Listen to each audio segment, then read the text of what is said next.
Masters ಆಗ್ರಿ ಅಂತ ಅಂದರೆ ನಾವು ಮಕ್ಕಳಾಟ ಆಡ್ತಾ ಇದ್ದೀವಿ. ಹಾಯ್ ಹಲೋ ಎಲ್ರಿಗೂ ನಮಸ್ಕಾರ, welcome to my mini blog. ಬೆಳಗ್ಗೆನೇ ಎದ್ದು ಫ್ರೆಶ್ ಅಪ್ ಆಗಿ ಇವಾಗ ಸ್ವಲ್ಪ ಜ್ವರ ಕಡಿಮೆ ಆಗಿತ್ತು.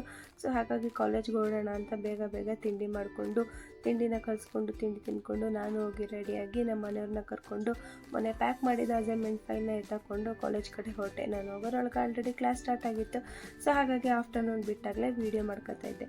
ಇನ್ನು ಮಾಸ್ಟರ್ಸ್ ಆಗ್ರಿ ಅಂತಂದರೆ ನಾವು ಬರೀ ಮಕ್ಕಳಾಟ ಆಡ್ಕೊಂಡೇ ನಿಂತಿದ್ದೀವಿ. ಇದನ್ನ ನೋಡಿದಾಗ ನನಗೆ ನೆನಪಾಗಿದ್ದು ಒಂದೇ ನನ್ನ ಸ್ಕೂಲ್ ಲೈಫು. ಆ ಲೈಫೇ ಒಂಥರ ಚೆನ್ನಾಗಿತ್ತಲ್ವ. ಯಾವುದೇ ರೀತಿ ರಿಸ್ಟ್ರಿಕ್ಷನ್ಸ್ ಇರಲಿಲ್ಲ, ಬೌಂಡ್ರೀಸ್ ಅನ್ನೋದಿರಲಿಲ್ಲ. ಆಗಿನ ತರಲೆ ತುಂಟಾಟಗಳು ಈಗಲೂ ನೆನಪಿಸ್ಕೊಂಡ್ರೆ ಏನೋ ಒಂಥರ ಮನಸ್ಸಲ್ಲಿ ಖುಷಿ. ಈ ವಿಡಿಯೋ ನೋಡಿದ್ಮೇಲೆ ಯಾರಿಗೆಲ್ಲ ನಿಮ್ಮ ಕಾಲೇಜು ಹಾಗೆ ಸ್ಕೂಲ್ ಡೇಸು ನೆನಪಾಯ್ತು ಅಂತ ಕಮೆಂಟ್ ಮಾಡಿ ಹೇಳಿ. ಆ ತರಲೆ ಎಲ್ಲ ಮುಗಿಸ್ಕೊಂಡು ಮನೆಗೆ ಬಂದು ಸ್ವಲ್ಪ ತಲೆಗೆ ಎಣ್ಣೆ ಹಚ್ಚಿಸ್ಕೊಂಡು ಹಾಗೆ ಫ್ರೆಶ್ ಅಪ್ ಆಗಿಬಿಟ್ಟು ನಾನು ನಮ್ಮ ಮನೆಯವರು ಟೌನ್ ಒಳಗಡೆ ಹೊರಟ್ರಿ. ಇನ್ನು ನಾಳೆ ಪೂಜೆಗೆ ಸ್ವಲ್ಪ ಐಟಮ್ಸ್ ತರೋದಿತ್ತು, ಅದನ್ನೆಲ್ಲ ತೊಗೊಂಡು ಹಾಗೆ ಜೊತೆಗೆ ಪೂರಿ ಖಾರ ಹಾಲು ತೊಗೊಂಡು ಮನೆಗೆ ಬಂದು ಹಾಗೆಯೇ ಜ್ವರಕ್ಕೆ ಸ್ವಲ್ಪ ಬಾಯೆಲ್ಲ ಒಂಥರ ಆಗಿತ್ತು ಅಂತ ಏನಾದರೂ ಖಾರವಾಗಿರೋದು ತಿನ್ನಬೇಕು ಅನ್ನಿಸ್ತು ಅಂತ ಪುರಿ ತಂದಿದ್ನಲ್ಲ, ಅದರಲ್ಲೇ ಚಿರುಮುರಿ ಮಾಡ್ಕೋತಾ ಇದ್ದೆ.